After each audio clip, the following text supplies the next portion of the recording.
এটা সাংবাদিকতা সব বের করে দাও তো। নাম লেখা আপনি বলেন ভাই। আপনি কখনো কি আছে দেখেন? এই ভাই তোমার ফোনটা একটা দাও। আপনি পকেটে কি আছে বের করেন। আরে আপনি পকেটে বের করেন, শুধু আপনি শুনুন, আপনার শুনতে যাইতে না তখন।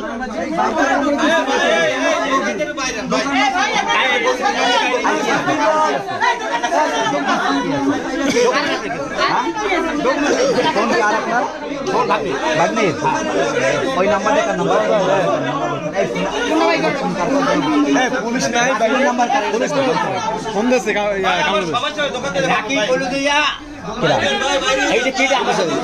ফোন দিয়ে দেখবো আমরা বের করেন ফোন।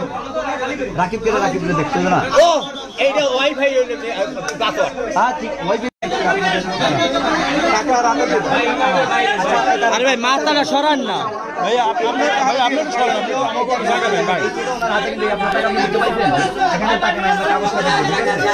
এইখানে নাম্বার আছে ভাই। দোকানদার এক মিনিট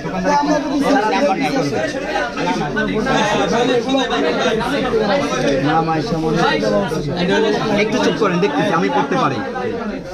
আমরা ভাইয়া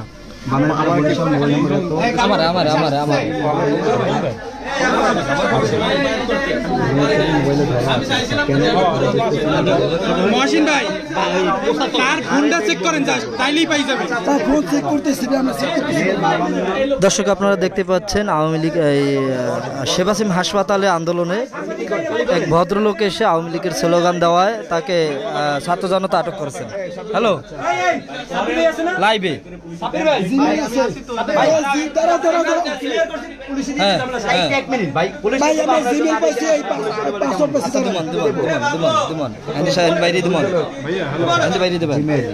আপনি কি আপনার ওই মোবাইলেরই জানেন না?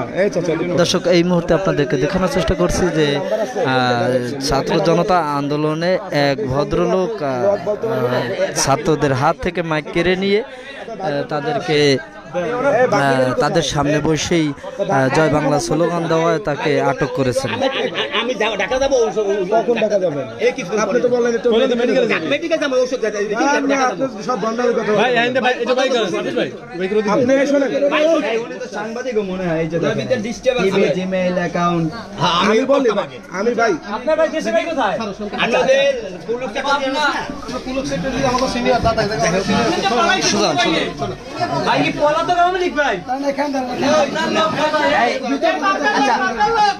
আচ্ছা ভিতরে হ্যাঁ এখানে বসে কথা বলবো। পিছে আউকান সামনে সামনে বলবো। আমার ছোট ভাই সমবয়সী যারা সবাই আমাদের ছোটের সম্মান সাথে কথা বলবো। এখান থেকে আমি একবার দুইটা প্রেক্ষাপট আপনারা বলি রেকর্ড চলতেছে। আচ্ছা এখানে যে পরিস্থিতি সৃষ্টি হয়েছে আপনারা এখান থেকে বের করতে চেষ্টা করে বলা মানে আপনারা হাত তুলবেন, আপনারা ভুল করছেন না। ঠিক আছে, আপনি যে স্লোগান দিচ্ছেন জয় বাংলা মুক্তিযুদ্ধের স্লোগান, এটা অস্বীকার করার কিছু না, এখানে কেউ অস্বীকার করবে না। জয় বঙ্গবন্ধু, বঙ্গবন্ধু আমি বলি আমার কথা শুনতে দেন। বঙ্গবন্ধু বাংলাদেশের মুক্তিযুদ্ধে নেতৃত্ব দিয়েছে, তারেও অস্বীকার করার মতো কেউ না, এখানে কেউ অস্বীকার করে না। কিন্তু বিষয় হচ্ছে এখনকার এই যে প্রেক্ষাপট, আওয়ামী লীগ সরকার যাওয়ার পরে আপনি যে স্লোগানটা দিয়েছেন আপনি শোনেন, এখনকার এই প্রেক্ষাপটে জয় বাংলা জয় বঙ্গবন্ধু স্লোগানটা দেওয়া যাবে না 100তে 200। আপনি যে ভুল হয়েছে, আপনি তো ভুল স্বীকার করছেন, আপনি আওয়ামী লীগ করেন না। আমার কোনো প্রশ্ন শুনুন, আবার আপনি জানেন মানে সে আপনাকে সে চেনে, আপনি জানেন মানে কোন ধরনের কথা বলতেছেন জানেন। আমি ওই উপরে বাড়ি যদি আমার যদি কেউ বলতে পারে তার এই সময় আমি করি না। হয় না না আগে আগে করতে সাংবাদিক আমি আগে বেশি কথা বলেন। আমি আগে বললেন আপনি যে বললেন যে উপরে ফোন দিতে, তাহলে আপনি যদি সাংবাদিক কোন রাজনৈতিক দলের সাথে জড়িত নাই থাকে তাহলে উপরে ফোন দিলে আপনারা সেটা কেন এটা একটু বোঝান। না বাণী করা কোনো এই একজন বাণী করে পাচ্ছেন আপনি আসতে এই ভাই হ্যাঁ ধরছি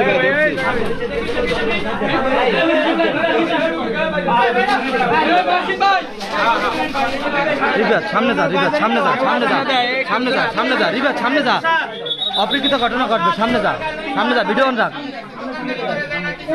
রিবাত ভিডিও অন কর, সামনে যা, দৌড় দিয়ে সামনে যা। আস্তে আস্তে, আর দিয়ে না। রিবাত সামনে যা, সামনে যা রিবাত, ওই ক্যামেরার সামনে যা, অগো ক্যামেরার সামনে যা। স্লোগান দিয়েছে জয় বাংলা। রিবাত না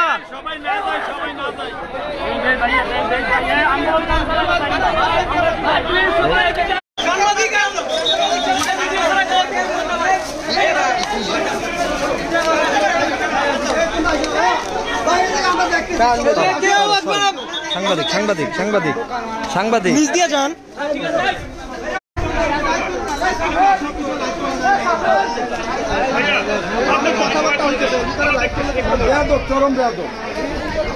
ফোন আছে, ফোন আছে, ফোন আছে, ফোন আছে, তোলেন তোলেন তোলেন, এটা চরম বেয়া।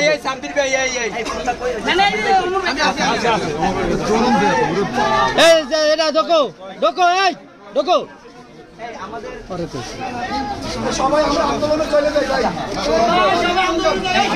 রিফাত সামনে যাও না।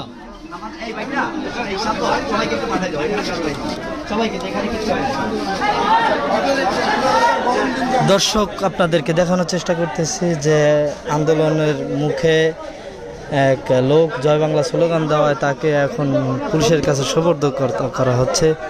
আপনারা দেখতে থাকুন।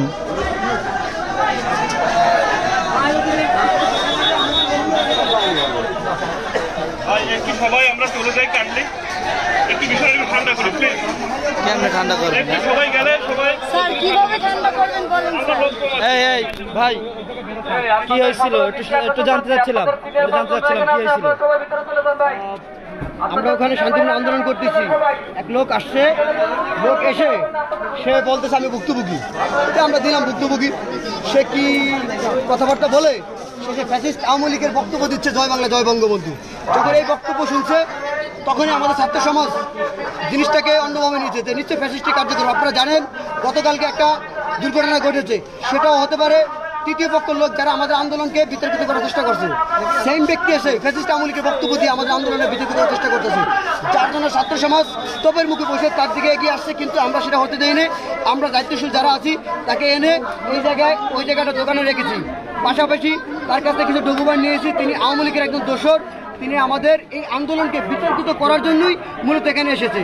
তাই আমরা যাতে মব সৃষ্টি না হয় তার জন্য তাকে এখানে রেখেছি এবং পুলিশের কাছে হস্তান্তর করছি। পাশাপাশি আমরা সেনাবাহিনীকে বিষয়টা অবগত করেছি। তার নাম কি ওই ব্লকের নাম কি?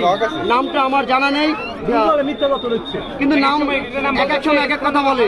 আমরা পরিষ্কারভাবে বুঝতে পারতেছি এই লোক আওয়ামী লীগের একজন দোসর, যিনি আমাদের সুস্থ আন্দোলন শেরেবাংলা মেডিকেল সংস্কারে যে আন্দোলন আমরা করছি এই আন্দোলনকে বিতর্কিত করার জন্য তিনি আমাদের মধ্যে এসে তিনি বিতর্কিত বক্তব্য দিয়ে ছাত্র সমাজকে উগ্রভাবে তৈরি করতেছে, যাতে ছাত্র সমাজ একটা দুর্ঘটনা ঘটায়। আর এটাকে তারা টোল হিসাবে হয়েছে। আচ্ছা, আমরা আপডেট করে দিচ্ছি, আর আমরা ডেটা নিয়ে ব্রিফিং পরে করবো। দয়া করে আপনারা আমাদেরকে সাহায্য করুন। সবাই আর অতিরিক্ত ভিড় করেন না।